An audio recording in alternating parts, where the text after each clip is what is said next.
On a tous déjà vu ça, le partage d'une publication religieuse sur les réseaux sociaux. Ça semble anodin, n'est-ce pas? Souvent, l'intention est bonne.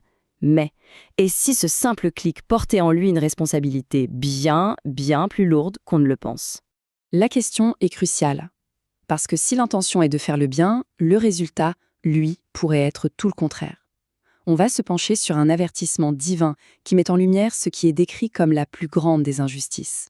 Pour bien saisir la gravité du sujet, il faut aller voir un verset très spécifique du Coran. Un verset qui ne fait pas que lister des choses interdites, mais qui les classe, qui les hiérarchise d'une manière extrêmement révélatrice. Et ce qui est fascinant ici, c'est que cet ordre n'a rien d'aléatoire. C'est une véritable échelle de gravité, une progression intentionnelle qui nous conduit pas à pas vers l'interdit suprême, le plus sévère de tous. Alors la liste progresse. D'abord les immoralités, puis le péché, la transgression, jusqu'à arriver à ce que beaucoup considèrent comme le péché ultime, l'idolâtrie. On pourrait logiquement penser que c'est le sommet, qu'il n'y a rien de pire. Mais en fait, non. Le verset continue. Il y a une chose que Dieu place encore après l'idolâtrie. Et voilà, le point culminant, l'interdit final, celui qui se trouve tout en haut de la hiérarchie. La question qui nous brûle les lèvres, c'est pourquoi? Pourquoi parler de Dieu sans science est-il considéré comme plus grave que d'adorer des idoles?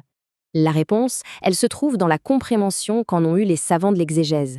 Ils ont vu dans cet ordre précis une clé fondamentale pour comprendre l'origine de toute déviation en matière de religion.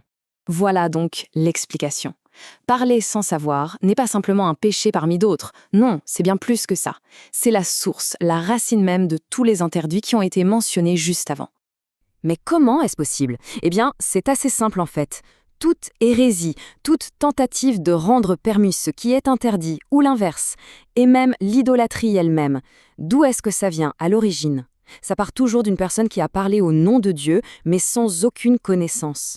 C'est le fondement qui s'effrite et qui fait s'écrouler tout l'édifice. Et ça fait parfaitement écho à un autre verset qui pose une question presque rhétorique. Qui est donc plus injuste que celui qui invente un mensonge contre Dieu? La conclusion est sans appel. Il n'y a pas d'injustice plus grande, parce que mentir sur Dieu, c'est détruire la religion de l'intérieur. D'accord.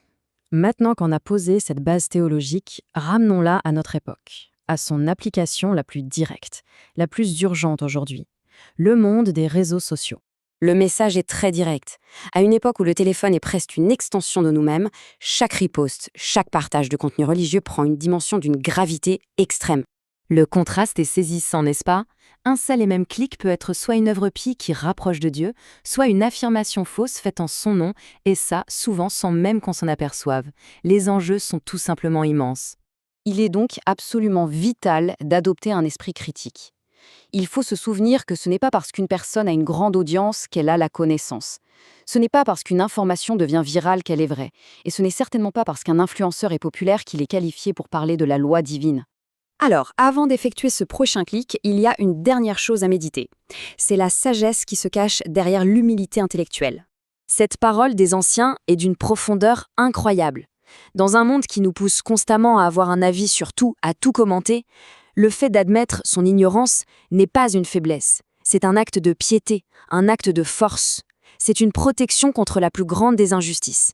Et il ne faut jamais, au grand jamais, oublier l'effet domino. Une seule fausse information, une seule parole dite à la légère peut complètement déformer la perception de la religion pour des centaines, voire des milliers de personnes. Et cette erreur peut devenir un fardeau qui continue de peser sur son auteur bien longtemps après que le partage ait été fait. En fin de compte, chaque mot, chaque publication est une responsabilité, un dépôt. La question que chacun doit se poser n'est pas juste « qu'est-ce que je partage ?», mais plutôt « est-ce que je pourrais répondre de ce partage devant Dieu ?»